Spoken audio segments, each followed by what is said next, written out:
პაემანზე ვიბნევი, ენა მივარდება, არ ვიცი რა გავაკეთო.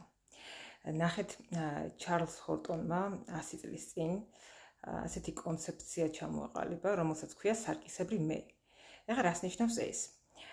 პირველ რიგში ჩვენ გვაინტერესებს თუ რა წარმოდგენას ვუქმნით ადამიანს ჩვენს თავზე.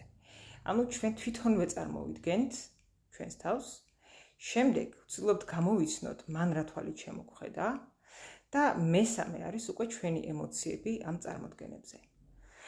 მაგრამ პაემანზე რო ადამიანი მოდის, ისიც ხო ამ ინტერესით მოდის, მასაც აინტერესებს თვითონ როგორია თქვენს თვალში. ნახეთ ახლა როგორ უნდა გამოიყენოთ ეს ყველაფერი სათქვენოდ. პირველ რიგში დაუსვით ადამიანს ბევრი კითხვა. ყველა სიამოვნებს საუბარი საკუთარ თავზე.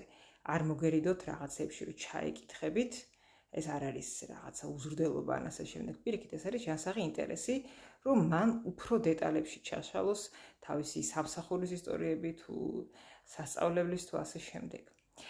მეორე, ისაუბრეთ საკუთარ თავზე. ისაუბრეთ რაც შეიძლება მეტი. ამით მას აძლევთ მწვანე შუქს ვუხდებთ, აძლევთ გზას, რომ ნახე, მე რამდენ ვსაუბრობ და რა თემებზე ვსაუბრობ. ანუ შენს შეგიძლია იწუწუნო შენ სიტუაციაზე, ზოგად რაღაც სოციალურ ასპექტებზე თუ ასე შემდეგ. წუწუნი ადამიანებს აერთიანებს, ხო? ასევე მნიშვნელოვანია იუმორი. იხუმრეთ საკუთარ თავზე, ეს განმოხტავს სიტუაციას და მასაც აძლევს საშუალებას, რომ მოდუნდეს და თავის თავზე ისაუბროს ასევე მსუბუქად და იუმორით.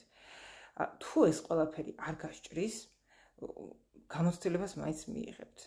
არ გქონდეთ წარმოდგენა, რომ ეს არის უკანასკნელი ადამიანი, რომელიც დაინტერესდა თქვენით. არც ერთი გასაუბრება არ არის ბოლო და არც ერთი ადამიანი არ არის ბოლო, რომელმაც გამოხატა თქვენს მიმართ ინტერესი. ძალიან თუ შეხედავთ ამას სერიოზულად, რა თქმა უნდა, ყველაფერს გააფუჭებთ. შეხედეთ სუბუქად და იფიქრეთ იმაზე, რომ ისიც ამ ინტერესით არის მოსული. მასაც აინტერესებს თვითონ როგორ გამოიყურება თქვენს თვალში. დამიწერეთ კომენტარებში თქვენი გამოცდილებები და კიდევ რაზე გინდათ რომ ვიდეო ჩავწერო.